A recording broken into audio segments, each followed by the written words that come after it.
like, wait, if this is about a specific area and like this area is specific to a group of people, surely that group of people should be in the film. Or is that me asking for too much?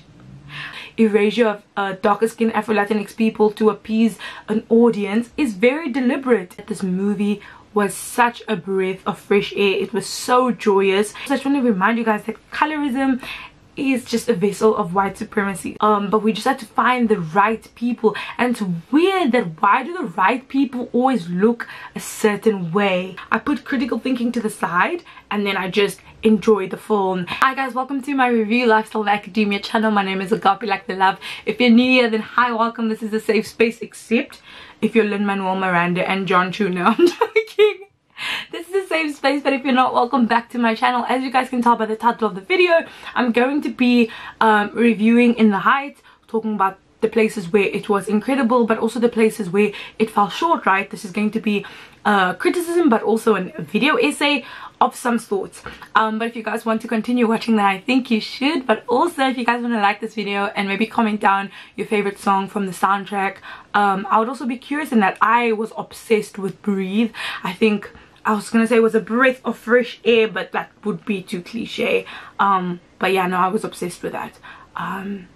Yeah, let's get into the video. Before I start this video, I do want to recognize that I am not of Afro-Latinx heritage or the community, and so it wouldn't make sense talking about, like, discussing the erasure of the Afro-Latinx community without recognizing that there are educators and people who've been doing the work to uplift this community, and so I have created a link to you can guys see in the description of just content creators that happen to be Afro-Latinx, but that I just super admire, that have just lifted the community up, but are also just badass people and just cool people. And so please do check that out. First, we'll start off with the review. I thought that this movie was such a breath of fresh air. It was so joyous. It really triumphed in the goal in showcasing Latinx people in a different light, in a more positive light, in a light that I've never seen being showcased before. It was heartfelt. It felt like family. It felt like just a feel-good film that you know that everybody needed in this time.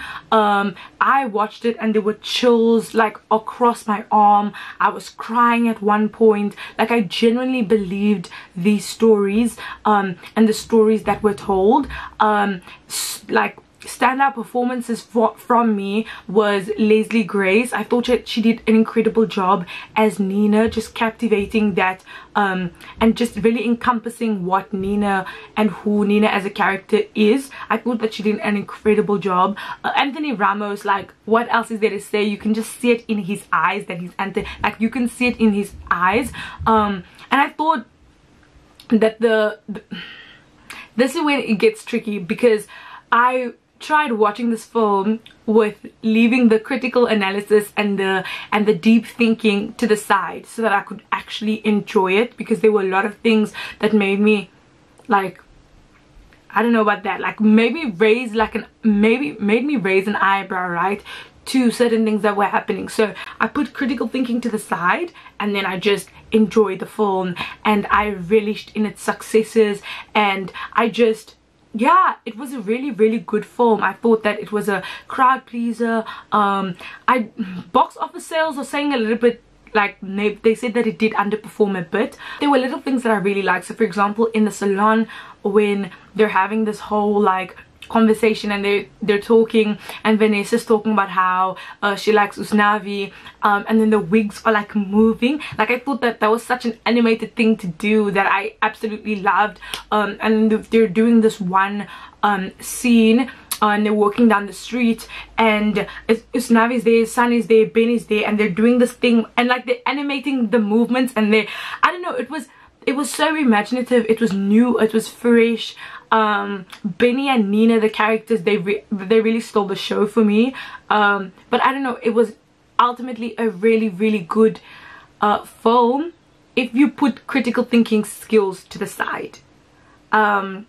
yeah, okay, so the thing is, now when we bring the actual critical analysis and we start having like, and we start thinking about this movie and what it could represent, and really starting to have a deep dive, this is when there are a lot of cracks, right? And I feel like if this movie wasn't titled In the Heights or about a niche community, a very alive and wild community, one that is, this isn't Narnia that we're talking about, this isn't Hogwarts, this isn't a place that is a fairy tale, this is a place that has a lot of like real life lived shared experiences, that's when we sort of, that's when it gets tricky, that's when things start to like fall through the cracks, so to speak, because these are real life experiences, these are real life narratives that are not being included. This brings me on to my first criticism, but also like observation when watching the film, was the lack of Afro-Latinx, dark-skinned Afro-Latinx characters, main characters in the forefront of this film, right? Because if you weren't familiar with In the Heights and the actual real life place of Washington Heights, right, say it so you don't forget, right? If you weren't familiar with that, you would think that this movie was very beautiful in showcasing this tight-knit, close community. Like, it did an incredible job at doing that, don't get me wrong, right? We can have critique about something, but also relish in how well the job was done, right? Two things can be true. It was an incredible film, but the fact that there weren't dark-skinned Afro-Latin people in this, in major roles, right, non-racially ambiguous, like you could see that they were black, right, that is really problematic. Because if we look at Washington Heights as a community, like as a real life place, Washington Heights is filled with, if not the most like predominant black Dominicans. In black Dominicans, they fill up Washington Heights, right? And so it gets really tricky when we have conversations about this. And the way I'm going to frame this, the rest of this video, is going to be, I'm going to be raising up a point in defense for the criticism, and then I'm going to be talking about why that doesn't really work and that doesn't really make sense. I hope that you guys follow along with me, right? So we're going to start it like this. One of the defense, like in defense of the criticism, one of the main talking points that people had was, and they were saying that like, oh, we can't have like one movie to really like, we can't have one movie to represent all Latinos, right? Or one movie to present all people, all the people of the Latinx community. And you know what, that's actually a fair criticism to make, but not in this instance, because the movie is specific. The movie is beautiful because it's very niched and it's very nuanced in a specific area. The movie is called In the Heights. So when we start off with the movie being about a place, and we have Usnavi, the character, and he's talking about the way the streets look, and the way the lights dimmer, and the periguas in the street, which apparently there's frios instead of periguas, anyways, right? When we speak about how and we see how detailed it is in the writing, in the just the richness of it all, that's very weird that one would say this isn't supposed to represent everybody, because you would think that it would include the people who it's supposed to be about, the people who it's supposed to celebrate, right? I saw a stat being lifted up in defense of this, and it was saying that like in Washington Heights there's like 78% Latinos and 8% black people, but in that stat you can see that there's a specific erasure of the black Latino, there's a specific erasure of the Afro-Latino, because they are in that Latin like they make up that 78%. The black just refers to African Americans, but there's a specific lived experience of Afro-Latin people that keeps being erased and sort of ignored in the dialogue and in the conversation, and I find it to be very weird, right?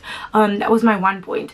My second point was another defense, right, was people saying that like, oh, we need to appreciate this because we don't usually get, like, we aren't usually represented, or we aren't usually represented in the media and stuff like that. And to me that feels really weird from lighter skin Latinos saying that, because like if you look at telenovelas, if you look at all the things that I've, like, the thing is, it's so weird. I'm not of, as I said, Latinx or Afro-Latino descent, right? I didn't even know that Afro-Latino people were a thing, and I used to watch Telemundo, and I used to be sort of engraved in Latin culture from somebody who didn't live in America, right?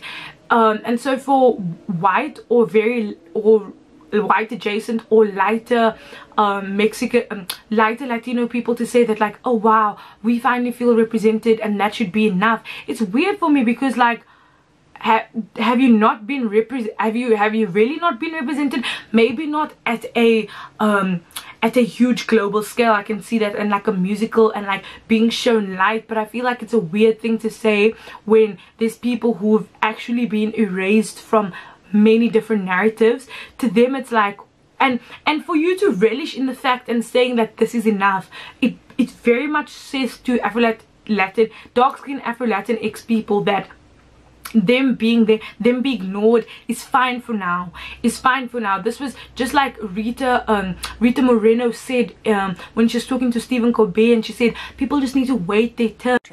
And so are you saying that while you may understand where people's concerns come from, that perhaps it's misplaced in criticizing him in this?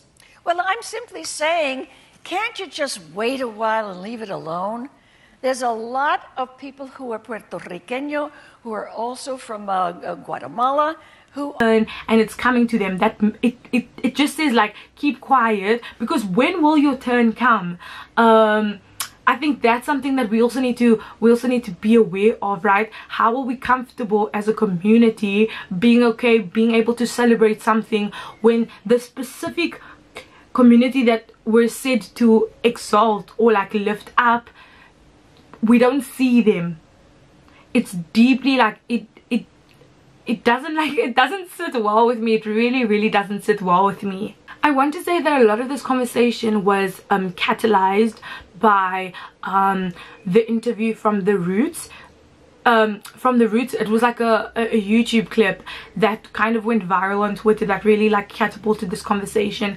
And one of the interviewers, she had interviewed John Cho, who's the director, and several members of the cast, right? And I think seeing cast reaction to criticism is also very important in understanding where things might have gone wrong, right? So the interviewer had asked the director, what would you say about the lack of black and dark-skinned Afro-Latin people in the film? To not acknowledge the fact that most of your principal actors were light-skinned or white-passing Latinx people. So with that, what are your thoughts on the lack of black Latinx people represented in your film? Yeah, I mean, I think that was something we talked about, and I needed to be educated about, of course. In the end, when we were looking at the cast, we tried to get the people who were best for those roles, and that specifically, and we saw a lot of people. The director said like, oh, I needed to be educated on this, but it's weird that you would sign up to a project that is so like, there's so many little details in the movie that it's so weird to say that like you needed to be educated on this, because isn't that what the movie is about? Like, the movie is so beautiful in its like cinematography and the lighting and the costume design and everything like that, that something that and even the synchronized swimming, like something as major as seeing that the film is it tries to at least be a historical, like it tries to at least be historically accurate or historically relevant to like real lifetime. I feel like that would be a big thing. Like, I feel like that's sort of important. I don't know, I feel like that's sort of an important thing to say. And so if somebody as the director to say I still need to be educated, well, the movie's out. Like, the movie's out. Surely casting should have been something that was particular, right? There was another cast member who said that this was just bad, that they were just trying to find the right people for the role, and they were, which was a long audition process. There were a lot of Afro-Latinos there, a lot of darker skinned people, and I think they were looking for just the right people for the roles, for the person that embodied each character in the fullest extent. And I think we are all very much like our character. There were Afro-Latinx people who, dark-skinned Afro-Latinx people who had auditioned for this role, but we just had to find the right people. And it's weird that why do the right people always look a certain way? Like, we have to find the right people for who fit the character and who embody the character. What does that say? Like, the wording of that sounds very weird, very, very weird. Like, because why do the right people look the same? That's like the right people for the role. That, I don't know, I find that to be really, really weird when that's your statement. And also it can sound very defensive, because it sounds like you aren't recognizing the privilege that you have as someone who is as someone who is light, like as someone who is white.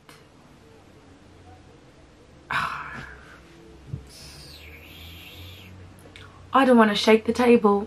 So guys, I'm glad. Okay, so guys, the next thing that I want to talk about is Lin-Manuel Miranda, and also talk about Lin-Manuel Miranda, but his response towards the criticism. I'm glad that he was able to like make something out and not really like try make himself the victim, because he isn't, right? And it just said, I can see why, right? So, and part of it says, I can hear the hurt and frustration over colorism, over being unseen, of feeling still unseen in the feedback. I hear that without sufficient dark-skinned Afro-Latino representation, the work feels extractive of the community we so wanted to represent with pride and joy. And trying to paint a mosaic of this community, we fell short. I'm truly sorry. I'm learning from the feedback. I thank you for raising it, and I'm listening. I'm trying to hold space for both the incredible pride in the movie we made and to be accountable for our shortcomings. Thank you for the honest feedback. I promise to do better in my future projects, and I'm dedicated to learning and evolving.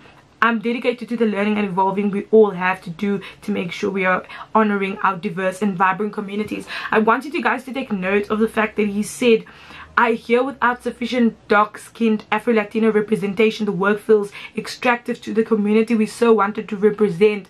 It doesn't make sense to say, I don't even know how to give a good enough comparison for people to understand that like this was supposed to be about is like a community, but to not have people who embody that same community in a film about the community, it feels short. It very much misses the mark. And it's okay that he recognized that like two things can be true. I love that they created this film. As I said, like it was such a beautiful film to see.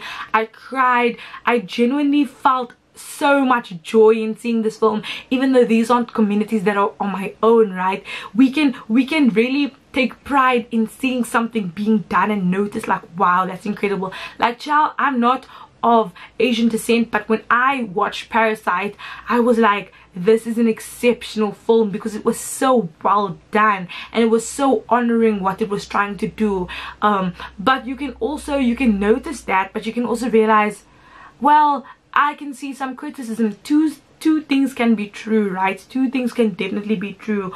And also with Lin, I feel like I'm kind of also side-eyeing his response, right? Because to me that sounds like it's a surprise. When the trailer came out, I'm gonna do it in chronological order, but the opposite way around. Like, I can see he takes note of this backlash right now, right? When the trailer came out, I think it was 2019 or end of 2019 going into 2020, there was backlash about this, right? Even before that, if we look at the actual play, there was backlash within the actual play about the about the actual play and the representation there. So this isn't something that's new, I'm afraid. This isn't a new conversation that we're having. We just have more light shown on what's happening. This is not a new conversation about the erasure of darker skin Afro-Latinx in just in the Heights. Like, even in that, it's not a new thing. Like, even in the musical, it's very problematic, and certain things that they took out from the musical to the movie is very interesting to me. So Nina's character and Benny's character in the musical, Nina's dad doesn't approve of Benny because he's black, right?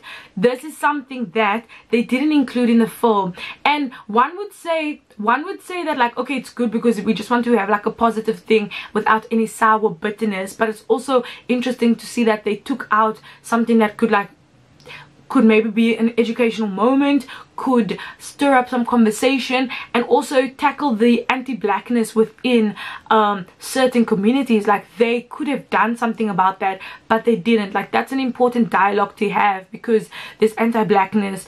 We know that there's anti-blackness within the Latinx community, and we can see that by just looking at how darker skinned Afro-Latin people are treated, and even in the response, right, of people telling them, like, don't complain about this, you're complaining about everything, this is the spotlight moment. Like, we can see it. So I just feel like a lot of these decisions, like, people are acting very surprised by the reaction, but I feel like a lot of these decisions and the erasure of darker skinned Afro-Latinx people to appease an audience is very deliberate. It's very deliberate. And also, I just want to remind you guys that colorism is just a vessel of white supremacy, so we just need to be very careful.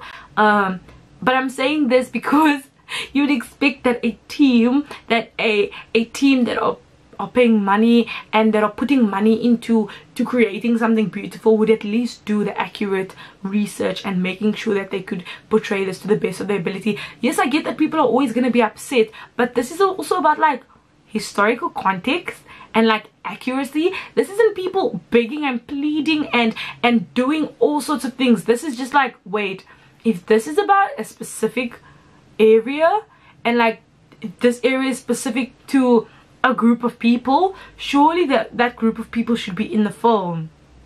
Or is that me asking for too much? Yeah, this ended up, I don't know how structured this video is.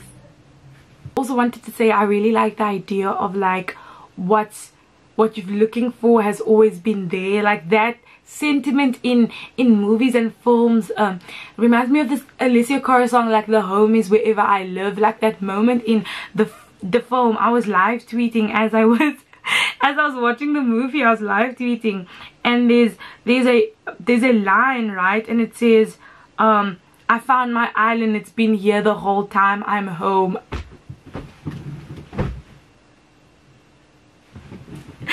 I found my island, it's been here the whole time, I'm home. It's so sweet to me. Like, I love that idea that you've always been searching and yearning for something, and, like, if you could see that I'm the one who understands, you've been here all along, so I got you. You belong with me. But yeah.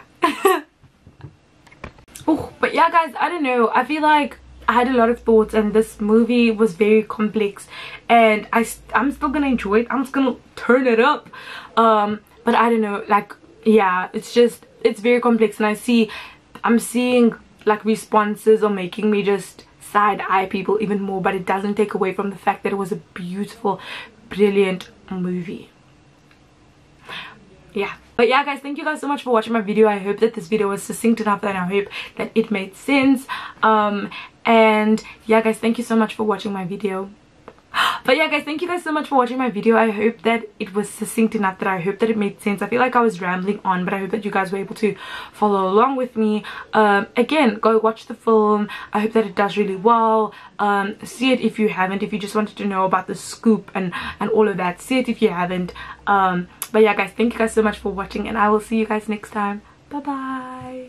And also, Sunny as a character ate it up. Ate it up. Sunny as a... Not many people were doing it like Sunny. Not many people were doing it like Sunny. And Carla was my favorite. So I put critical thinking to the side, and then I just enjoyed the film.